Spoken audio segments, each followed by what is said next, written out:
On accueille maintenant un nouveau duo que j'ai le plaisir d'interviewer. Il s'agit donc de Gabriel Litwin, Head of Amazon Pay France, accompagné de Quentin Télémac qui représente Atlas for Men. Ensemble, on va voir comment c'est possible de simplifier l'expérience client et de fidéliser grâce à Amazon Pay. Bonjour à tous les deux. Bonjour. Bonjour. Alors, Gabriel, Quentin, les consommateurs, ils ont plus que jamais le choix, finalement, en termes de marque, d'expérience client. C'est important de choisir les bons leviers de croissance tout en donnant la priorité aux besoins des clients, ce qui est essentiel. On va voir justement comment Atlas for Men s'appuie sur Amazon Pay pour proposer une nouvelle option, de nouvelles options de paiement, en tout cas à vos clients. Quentin, peut-être quelques mots sur Atlas for Men avant de commencer ? Oui, bien sûr. Donc, Atlas for Men, fondé en 1999, on est un retailer de vêtements outdoor. On est parmi les leaders européens. Donc, on est issu, pour les plus anciens, des éditions Atlas, qui faisaient les fameuses collections à 1 euro chez le marchand de journaux. Pardon. Voilà, c'est un bon résumé, je pense. Gabriel, pour Amazon Pay ? Oui, bonjour à tous. Du coup, Amazon Pay, pour ceux qui ne connaissent pas, c'est un mouton de paiement qui se positionne sur tout site e-commerce.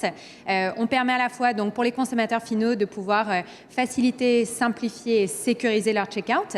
Et pour nos partenaires, d'augmenter leur visibilité et leur conversion, tout simplement. Donc voilà. Du coup, quelles ont été les raisons principales d'opter pour Amazon Pay et de l'implémenter sur le site d'Atlas for Men ? On était à la recherche d'une solution de paiement mobile. Qu'on n'avait pas encore implémenté. Donc multi-device, du coup, Amazon Pay. On est en multi-device, on a à la fois... Tout à fait. Okay. On se positionne sur en mobile, en desktop, en tablette et sur Apple, sur Samsung, sur tous les moyens de multicanal. Chez Atlas for Men, on avait un trafic web qui était relativement faible comparé à la moyenne du marché. On faisait énormément de ventes par print, par téléphone, etc. Lors du Covid, on a observé, comme quasiment tout le monde, une hausse du trafic web. Donc digitalisation du business. C'est ça. Et nous n'avions pas de solution de paiement adaptée. On s'est donc tourné vers Amazon Pay, puisque cela permettait de créer de la valeur au-delà du simple moyen de paiement par différentes collaborations. Et on pensait bénéficier aussi de la brand awareness d'Amazon auprès de nos clients, afin qu'ils puissent utiliser plus facilement ce moyen de paiement. On a aussi pensé que, vu la hausse du trafic chez Amazon lors de la période de confinement, beaucoup de gens s'étaient mis à utiliser le moyen de paiement Amazon Pay et on a donc décidé de l'implémenter. C'était un gros plus dans notre réflexion. Quand vous dites ça génère de la valeur, qu'est-ce que ça veut dire finalement ? C'est qu'on profite d'une notoriété croisée en fait ou... C'est ça, premièrement. Et deuxièmement, il y a des collaborations avec des systèmes de cashback. Donc des collaborations où Amazon Pay envoie un lien vers certains articles chez Atlas for Men. Et s'ils utilisent la solution de paiement Amazon Pay, ils récupèrent une partie de la somme. Création de valeur également, puisque nous cherchions aussi une solution qui faisait du Buy Now, Pay Later. Donc ça, c'est possible avec Amazon Pay ? Oui. Exactement. Et donc ça porte ses fruits, puisque cette année, on a observé une hausse des transactions effectuées via Amazon Pay de 46% et proportionnellement aux autres moyens de paiement de 37%. Ouais. Donc on a... Une plus forte hausse d'utilisation de ce bouton. Voilà, c'est ça, c'est le moyen de paiement qui connaît la plus grosse croissance, en tout cas chez nous. Donc on va étendre notre collaboration sur d'autres pays, puisqu'ils sont évidemment actifs sur plusieurs marchés. Oui. En fait, on avait décidé, effectivement, on avait mis en place différentes collaborations, on avait mis en place des outils marketing, effectivement, pour travailler ensemble, pour travailler sur cette conversion, justement. Mais on offre vraiment une approche qui est personnalisée avec tous les clients avec lesquels on travaille. Et donc là, Atlas for Men était venu nous voir en nous disant, on essaie de travailler sur nos outils de conversion et autres. Et donc, on a mis en place différents moyens pour effectivement les aider dans cette démarche-là. Donc à la fois un enjeu de génération de nouvelles ventes, mais aussi de simplification, d'optimisation de l'expérience client. Oui, exactement. Et on voit des leviers, un effet levier sur les deux. C'est ça. Ok, très bien. Gabriel, si on remonte de façon un peu plus globale, c'est quoi les attentes en termes de tendance sur les moyens de paiement ? Oui. Maintenant, ce qu'on peut voir aujourd'hui, et du coup, tout ça, c'est basé entre autres sur une étude qui a été faite par l'Institut Bémar. Mais voilà, les consommateurs aujourd'hui, comme vous le savez très certainement tous aujourd'hui également, sont à la recherche de simplification, de facilité d'utilisation et aussi du coup de sécurisation. Enfin, l'un ne va pas sans l'autre. Il faut vraiment pouvoir travailler sur tous ces leviers-là à la fois. Aujourd'hui, l'e-commerce en France est en train d'atteindre du coup 36 milliards d'euros de chiffre d'affaires. Tout ce qui est Buy Now, Pay Later est en train d'atteindre 4,5 milliards d'euros également. Donc, travailler sur tout ce qui est Buy Now, Pay Later, comme le disait Quentin, travailler sur des outils qui permettent à vos consommateurs de pouvoir bénéficier de l'instantanéité, mais tout en sachant qu'ils ont la flexibilité de pouvoir payer à n'importe quel moment est clé aujourd'hui. Et donc de pouvoir travailler sur ces leviers-là en partenariat avec les marques avec lesquelles on travaille, c'est super important. La partie mobile aussi, du coup, est importante. Tout à fait. Aujourd'hui, il y a plus de 60% des consommateurs qui achètent en mobile. Et donc, il faut proposer cette flexibilité-là. Il faut qu'on puisse vraiment mettre ces outils-là de l'avant. Alors, sur le site de Atlas for Men, Quentin, on peut lire « Nous pensons que tout le monde, quel que soit son budget ou sa taille, devrait pouvoir ouvrir sa porte, mettre un pied dehors et profiter pleinement de la nature. » Donc, une belle affirmation. En quoi, justement, le fait d'étoffer son offre de service, de simplifier l'expérience d'achat, ça participe à soutenir cette affirmation? Les clients ont tous des habitudes de consommation différentes. Ça inclut également les moyens de paiement. Donc naturellement, il faut qu'on propose un panel de moyens de paiement qui puisse satisfaire le plus grand nombre. Donc ça passe par différents types de paiements. En l'occurrence, Amazon Pay, c'est les e-wallets. C'est une nouvelle génération de paiement.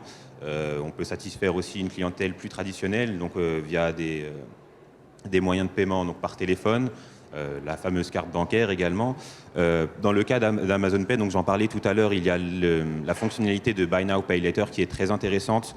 Le fait d'avoir du paiement échelonné, surtout dans le contexte actuel, ça nous permet d'augmenter le taux de conversion et de ne pas perdre des clients ou des commandes qu'on aurait perdues en temps normal. Admettons, on est le 20 du mois, le client n'a pas forcément le compte plein. Si on lui fait payer la totalité de sa commande immédiatement, on risque de perdre la commande. Là où si on lui propose d'échelonner le paiement, il est plus susceptible de payer tout de suite, en sachant que grâce à cette facilité de caisse, donc on en revient à la fameuse création de valeur, parce que ça nous permet le simple moyen de paiement de gagner des commandes, de créer. On évite aux clients d'avoir à faire des arbitrages finalement. Est-ce que je peux m'équiper ou pas? Et est-ce que j'attends ou pas? Non, là, on peut se faire son achat, alors utile ou plaisir, mais en tout cas, il n'y a pas d'arbitrage. Et de profiter de l'instantanéité, justement. Exactement. Oui, parce que quand même, il y a le concept d'achat un peu coup de cœur, ou en tout cas d'envie et de transformer. Oui, exactement. Parce que Gabriel, tu disais, il y a aussi ce côté simplifié, où finalement, si on veut transformer, il faut aller vite. Il faut aller vite. Aujourd'hui, la plupart des sites e-commerce, il y a une grande partie des sites e-commerce qui perdent environ 70% de leur taux de conversion au vu de leur flow au niveau du paiement. Je pense qu'aujourd'hui, effectivement, c'est travailler sur des outils, travailler sur des tactiques comme ça qui permet du coup de transformer et d'améliorer du coup son tunnel de conversion. Et avec différents outils et différentes tactiques, on peut l'améliorer jusqu'à hauteur de 35%. Et c'est entre autres des sujets sur lesquels on a pu travailler avec Quentin dans le passé. Alors en résumé, c'est quoi les avantages d'Amazon Pay? Je dirais en 3 mots, simplification, facilité d'utilisation et sécurité. Sécurité, ouais, c'est un mot sur lequel vous êtes beaucoup revenu. C'est quoi les prochaines étapes, un peu l'avenir, les perspectives pour Amazon Pay? Alors, on a pas mal il y a pas mal de concurrents sur le secteur qui travaillent effectivement sur tout ce qui est crypto, tout ce qui est achat par QR code. Nous, on a préféré du coup se concentrer sur tout ce qui est instantanéité, utilisation du paiement fractionné. On s'étend également sur des géographies qui sont très variées, donc on travaille du coup sur notre expansion à l'international et vraiment voilà, travailler sur l'instantanéité, proposer du coup à nos consommateurs le plus de flexibilité possible et du coup à nos partenaires site e-commerce, du coup, une étendue de géographie. C'est vraiment les 3 sujets sur lesquels on travaille. Et vous, Quentin, chez Atlas for Men, c'est quoi les perspectives en termes d'expérience client là, sur 2023? Alors, du point de vue du paiement, on essaye toujours de simplifier le checkout, qu'il y ait le moins d'étapes possibles, que ce soit le plus simple possible. Diversifier toujours les moyens de paiement sans non plus que ça devienne un sac de nœuds, que le client ait 300 000 options. Donc il y a quand même un choix quand même sur les... Il faut proposer du choix, mais pas trop. Voilà, qu'ils ne soient pas perdus, qu'ils ne se sentent pas oppressés sur la page de checkout, et toujours en gardant en tête l'optique de création de valeur. Le but du moyen de paiement n'est pas seulement d'encaisser, mais aussi d'optimiser l'encaissement, le taux de conversion. Alors, juste un petit mot aussi, Gabriel, parce qu'on n'a pas évoqué ce point-là, mais on avait parlé peut-être dans la préparation de tout ce qui est erreur potentiellement. Enfin, est-ce que c'est un point sur lequel tu as envie de revenir ou pas, parce qu'on a encore un petit peu de temps? Oui, aucun souci. Alors effectivement, il y a différents moyens, comme on parlait de tactique tout à l'heure, qui permettent du coup aux sites e-commerce de pouvoir améliorer leur tunnel de conversion.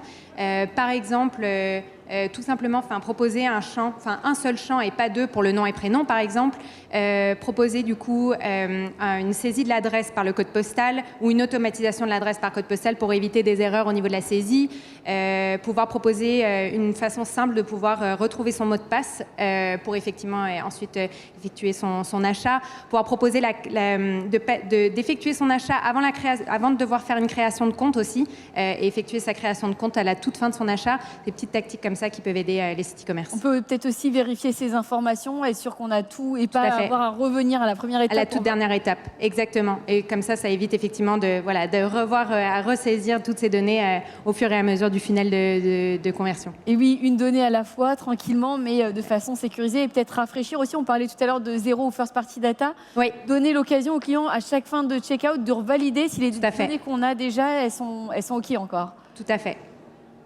Eh bien, merci à tous les deux en tout cas.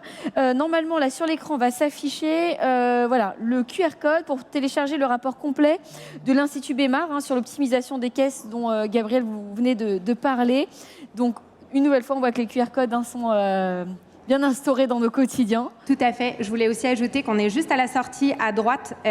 Si jamais vous avez des questions, que ce soit pour Atlas.men ou pour Amazon Pay, on est là encore toute la journée. Donc n'hésitez pas à passer nous voir si vous avez des questions. On sera ravis de répondre à vos questions. On a toute une équipe sur place. Et oui, voir comment opérationnellement et simplement et de façon sécuritaire, on l'a vu, implémenter ce bouton Amazon Pay. Un grand merci à tous les deux. Merci beaucoup Barbara. Merci. Merci Quentin. Merci à tous. Je récupère juste la zapette. Non, pas les micros. Gabriel, merci beaucoup.